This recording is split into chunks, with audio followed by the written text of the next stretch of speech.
I want you to close your eyes for a moment and follow along to what I'm about to say. Picture two teenagers. One teenager relies on fast food almost every single day. Their diets consist of junk food and ultra-processed foods. Now envision another teenager. That teenager relies on home-cooked meals, and almost all the time they know exactly what nutrients are going into their food. As time goes on, the first teenager starts experiencing constant fatigue and serious health problems. This problem is not as uncommon as many of us think, and it doesn't just happen in the United States, but all around the world. Did you know that at least 2.8 million people die each year just because of obesity, according to the World Health Organization?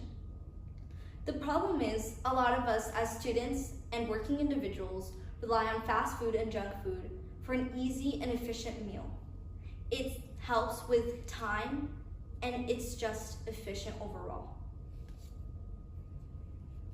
Hello everyone, my name is Julia Ayad, and today we're going to be discussing these 3 points: how foods are designed, how food is marketed, and the accessibility of food.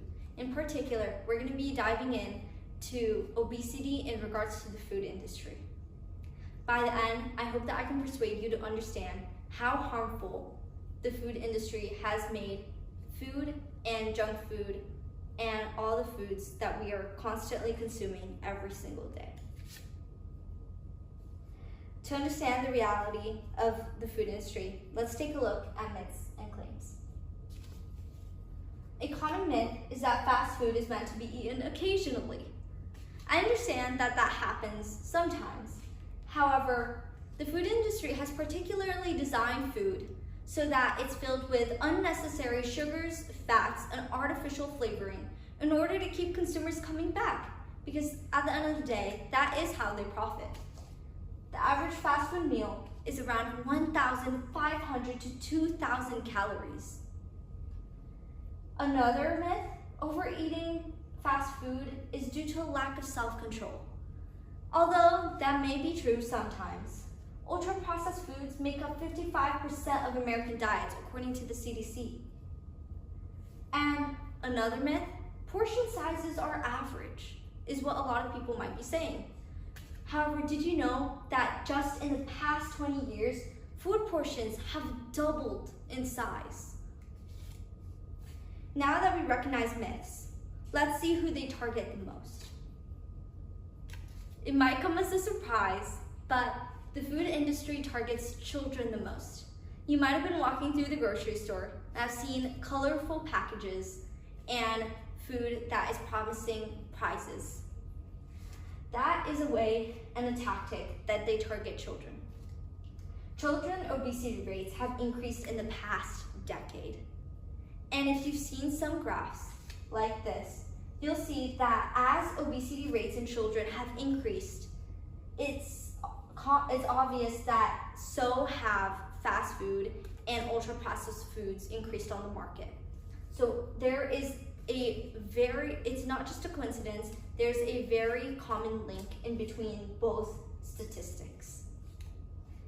And nearly 1 in 5 American children have obesity. This graph is presented by USC. It suggests that junk and processed foods are introduced at an early age to make children more prone to obesity.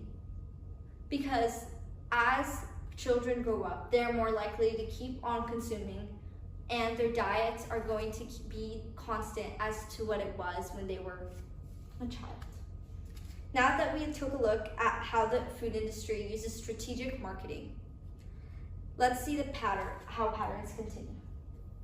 Health consequences. Of course, with fast food and ultra-processed foods, there comes consequences. Unhealthy food is cheaper. That is true, and some graphs point to the fact that in the past, wealthy families are those who are more likely to have higher obesity rates. But now, with unhealthy foods becoming cheaper and cheaper, low-income families are the ones that are seeing a higher rate in obesity. Misleading labels. You might have seen on products in the grocery store organic. However, simply these labels don't have a true meaning, and I recommend that you look further into that. Convenience culture. Just like I said, a lot of us rely on the convenience of fast food and junk food. However, are we willing to take the risk of diabetes, heart disease, and long-term risks? We might not see them now.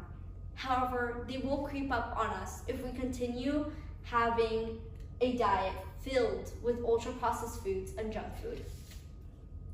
As you can see, the food industry is misleading on purpose. Let's summarize our points. As we discussed, fast food is designed to be addictive on purpose. And the food industry is strategically marketing in a way that targets a younger audience. And one last thing to leave you with, fast food and junk food are leaving us with a higher risk of health problems down the road. I'm gonna leave you with this. Raise your hand if you're willing to promise me that you will stop fast food completely. I'm sure not a lot of you have raised your hands, and I understand a lot of us enjoy fast food, and it is addicting for a reason. Okay, promise me that you will only eat fast food once a week. I suppose that a lot of you might have raised your hand to that one because it is doable, and I'll raise my hand too. I believe I can participate. Thank you so much for listening, and I hope I've persuaded you to understand and to limit fast food and junk food. Thank you.